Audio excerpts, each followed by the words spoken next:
You and I have a tendency to see ourselves in a cloudy mirror. I do not see myself clearly.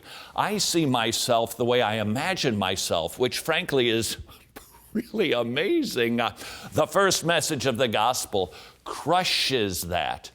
And when we fail to remember that, instead of being a humble servant, we are going to be a haughty commandant. We are going to insist, demand, and be really annoyed when those plebeians don't do what their commander-in-chief has ordered them to do.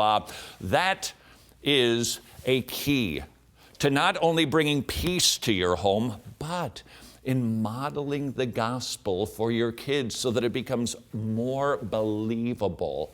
However, we didn't quite get to what that looks like exactly. Here we go from chapter 2. You overhear your child use a swear word, and you forget that you too were a child who let bloopers fly. Therefore, you're disappointed and angry with your child for being a bigger sinner than you are. See the key here?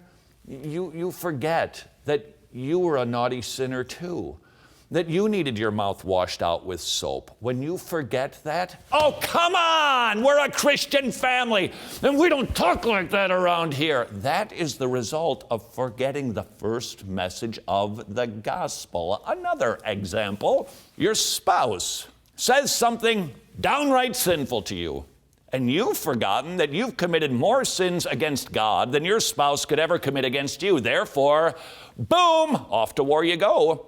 And there is a word to describe thinking that you're not as big a sinner as other people in your home. That word would be self-righteousness, forgetting the first message of the gospel. Have you forgotten how many times you've sinned against your spouse? Have you forgotten how many times you've sinned against your children? And the reality is, we have. We forget all the time because I have an amazing ability to toss my sins into the sea of my forgetfulness, but I sure can keep a record of their wrongs. Why? Because I'm forgetting the first message of the gospel, which should drive me to my knees and drive out self-righteousness. And in case there's any confusion about what self-righteousness is, from chapter 2, the self-righteous are disgusted with people. The self-righteous get angry when anyone sins against them. The self-righteous feel justified in returning an eye for an eye and a sin for a sin. The self-righteous believe they should never be inconvenienced or treated poorly. And finally, the self-righteous believe they have every right to brutalize the people who share their last name. Anybody else want to confess their self-righteousness? Consider most kings. Most kings will send their army out to battle, and if victorious, they will take over the land of the vanquished, take their stuff, and do whatever they want to do with the losers. Consider a different king, who even though he had the right to act in a divine way, he set aside those rights. He didn't get rid of his divine powers. He set them aside as the man Jesus Christ, and he humbled himself unto the point of death for the servants. That is a tale of two kings. Which king do we follow? Which king are we to model? Which king do we want our children to say, that's the one to whom I want to give my allegiance? If we are going to be Christian parents who model God for our children, who show our children. You know that gospel thing that we sing about on Sunday mornings? I actually believe that. And it's affected me. And it's changed me.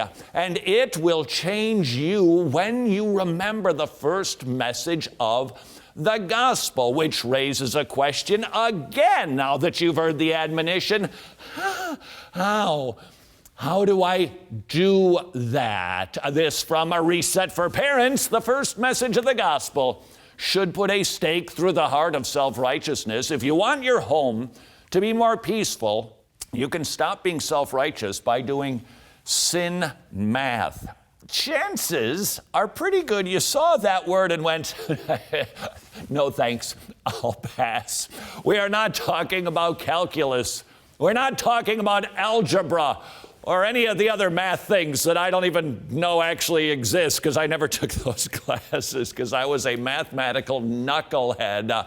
We do not have to take out our Texas Instruments calculator to do sin math. Instead, we open up our Bibles to a particular place and we hold it up to our faces to see ourselves in this mirror, helping us understand how many times we have sinned against God and against man, which will make you humble. There isn't an option in this. When you genuinely do sin math, you consider the amount of time that you have dedicated to violating God's laws, and you start to see this mountain of sin credited to you. All of a sudden, I turn and I see somebody who's committed a pebble sin, and I can't get angry because I own a mountain of it. Sin math moves you from being a conquering, self-righteous king to being a humble servant who points your children to the King of Kings. Here's an offer you can't refuse. Get a copy of my brand new book, Reset for Parents, How to Keep Your Kid from Backsliding. Read it, apply it. And if you do not see a change for the better in your home and in your relationship with your child, we'll send your money back. I'm not kidding. Now all you have to lose is a bunch of yelling, screaming, and sinning. Purchase a copy at wretched.tv/reset or get it absolutely free. Well, except for that string attached, which is joining the Wretched Club. Become a monthly supporter, and we will give you my new book, Reset for Parents, absolutely free. And if you do get it for free, and if you read it, apply it, and don't see a change, we'll send your money back for the retail value of the book. I am that confident this book will change your home.